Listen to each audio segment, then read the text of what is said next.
basic CBC. We have to ask for HB because anemia is also a cause of infertility. Chronic anorexia nervosa. Some people will be anemic, and some people will have anorexia nervosa, which doesn't have nutritious food. So we have to completely do normal blood routine, and we have to do hormonal tests like FSH, LH, estrogen, AMH, and thyroid and prolactin. So usually we advise blood test for a woman on second, third, or fourth day of the periods. So if we do on the other days, they'll be will not get a proper diagnosis. Will not get the proper values. So it's always better to do on second, third, or fourth day of the uh, periods of the female. So some people have this doubt when a couple comes. They may, if we advise for them to wait and do blood test for the next cycle, the patients may not come back. So we always should know the patient how they are, if they are proper in for their next visits or not. If we have any doubt like that, we can just ask them to do blood test in the first visit itself. But it's always proper to do on the second, third, or fourth day of the periods. And AMH. What is this AMH? AMH is anti-Mullerian hormone. It is one of the important tests which shows the number of follicles, which approximately shows the number of follicles that are present in the ovary. So what are the normal values? It is normal values is 0.3 to 3.5, 0.7 to 3.5. If it is less than 0.7, it shows that the number of follicles are reduced. It is usually seen in females above 35 years of age. In some females after 30 years itself, the image decreases. This shows that they are going to ovarian failure. The number of follicles are reducing. So we should not waste time. We should they have to undergo an infertility treatment immediately. So below 0.3% is severe reduction of the follicle number. So above 3.5 is PCOS, which is mild PCOS, and above 5 is severe PCOS. So the AMH value, there will be number of follicles seen, but still the quality of the egg won't be good in PCOS, but the number of follicles will be more. So the AMH value is also raised in them. So it is more than 3.5 in mild PCOS and more than 5 in severe PCOS. So as I explained about AMH, let's go into the pelvic ultrasonography. Usually we advise for a basic pelvic scan on day 2, 3, or 4 of the female. So on why we should advise on day 2, 3, and 4. So we see the small follicles on these days. So we can see the number of follicles and we can correlate with the anti-Mullerian hormone, that is AMH. So number of follicles should be counted on each ovary, and also ovarian volume we have to check for the ovarian volume. This shows if they have normal number of follicles, or it is more as in PCOS, or it is decreased as in ovarian failure, or if they're going to any ovarian failure. So this second day AFC count and AMH are the two most important things we have to check in infertility. So what happens in PCOS?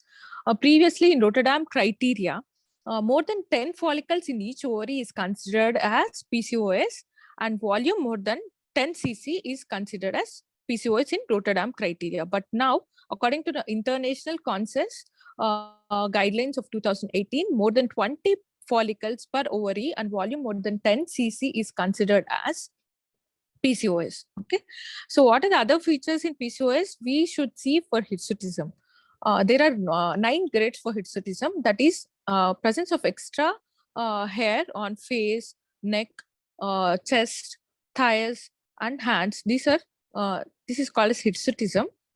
And also acanthosis nigricans, which is darkening in the neck region. These are the features of the PCOS. All these features shows there is a severe PCOS. So some of the patients have this doubt. If the females are we say typical PCOS features, the female should be of heavy weight, like BMI should be more than 25 to 30, and they should have hirsutism all over the body. These are the typical PCOS symptoms that we see in the patients. But some people are very lean. So the patients ask, we are very lean, does we have PCOS? Yes, lean people also can be diagnosed as PCOS, and we have to remember that lean PCOS are even more dangerous. It is very they doesn't respond to the medications we usually give for PCOS. Lean PCOS is even more difficult to treat. So, so the basic pelvic scan, which I've explained, coming back to ultrasound scan, the basic pelvic scan, as I explained, we should also ask for follicular studies, which is both diagnostic and therapeutical. In diagnostic, we can see if the follicles are growing normally, is a recruitment happening, is a dominant follicle growing, is if it is growing into a full follicular size of more than 18 mm or 20 mm for it to get ruptured into if a mature follicles is growing. This is for diagnostic purpose. So therapeutical, I'll explain it later. So these are the few reasons why we should do ultrasonography, and we also do ultrasound to rule out any other problems like endometriosis, adenomyosis, any fibroids inside the uterine cavity, any congenital anomalies, as I explained before, inside the uterus, to know the cervix. Is it a short cervix or not? If any polyps is found in the cervix. So for all these, all to rule out all these problems, we have to advise for a basic pelvic scan. Okay, and we can advise both for TAS or TVS scan. TAS is trans-abdominal scan, which can be done only in a full bladder, or transvaginal scan. But transvaginal scan is the best and diagnostic thing, as it is like have more resilient, and we can see the structures more clearly. The ovaries, the uterus, and the uterus can be seen more clearly by transvaginal scan. So we always advise for a transvaginal scan rather than a trans-abdominal scan. So next, going to the markers of the ovarian reserve. As I already explained about anti-Mullerian hormone, let's see the other things. So FSH and LH, as I said you, FSH and LH should be in a ratio of 2:1. In PCOS, this LH and FSH will be reversed. That is, LH will be more than the FSH. And we should do, and estradiol and inhibin values are also important. And ultrasound, as I explained before, seeing antral follicles count, ovarian volume, and the ovarian blood flow. I didn't tell you about this blood flow. So Doppler can be used to see the follicle. In case of follicles, we can apply a Doppler and see the volume of the follicle around. If there is more volume, if the circumference of the blood supply is more than 60% of the circumference of the follicle, it shows that the follicle is well matured. So we can use it for to see if the follicle is mature or not. And we can even see the blood supply in the ovarian stroma by using this Doppler, which again shows the quality of the follicles. Okay, there are some of the tests which are absolute, which we are no longer using in our clinical practice. But just to know, I just mentioned it. So it is clomiphene citrate challenge test, exogenous FSH ovarian reserve test, and GnRH agonist stimulation test. These tests we are no longer using now. So let's go into the next thing. So documentation of ovulation. So ovulation, as of now in clinical practice, we usually document ovulation by follicular studies. As a couple comes, as an infertility couple comes, so we have to keep in mind three things. Mainly, first, their married life. How many years of married life they have? If it is less than 1 year, we can always ask the couple to wait for a few more months and then come back for infertility workup. Or if they are really anxious to conceive, we can do a basic ultrasound and basic workup. And if everything is normal, we can always ask the females to go, ask the couple to go back and come after a few months if they still doesn't conceive. If the female, if the couple's married life is more than 1 year, and if the age of the female is less than 30 years and male is less than 35 years, we can always do a basic workup, that is ultrasound scan and basic blood test and semen analysis for the male. And we can ask them, if everything is normal, we can ask them we can give an idea when the ovulation exactly happens. If that is again when the menstrual cycles of the female is regular, we can give an idea when the ovulation is happening. Like if for example, if the cycle of the female is 28 to 30 days, we can have an idea that the ovulation can happen between 12 to 16 days approximately. So we can ask the couple to have alternate days of sex from, as it is in having intercourse daily is again not feasible. We can ask them to have coitus on alternate days starting from 12th day onwards till the 16th day. So no need to advise follicular study for each and every couple. We can ask them to try on themselves for one month, putting them some idea about when the ovulation happens. If they doesn't conceive even 1 or 2 months, they can come back, and then we can advise for follicular study, serial ultrasounds, so that we can exactly see the growth of the follicles and can exactly see when the ovulation is happening, when exactly the ovulation is happening, and we can give an HCG injection for a better matured egg to get ruptured, and we can ask the couple to try for that 2 days. As after giving HCG, the egg gets ruptured within 36 hours, so we can ask them to have intercourse in that 3 days.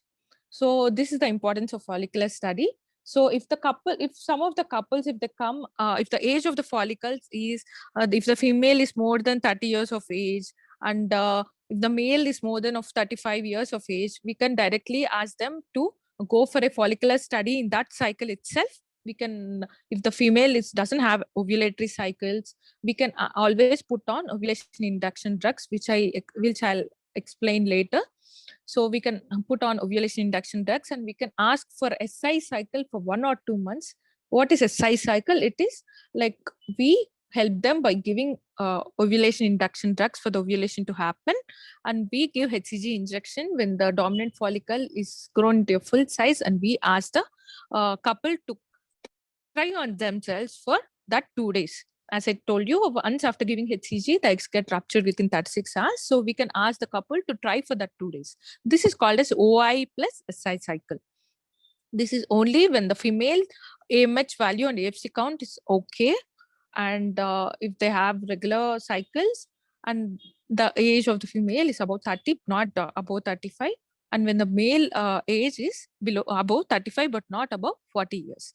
What should we do if the female age is above 35 years and AMH value is too less and AFC count is too less, or if they have severe PCOS of AMH more than 5 and AFC count of more than 20?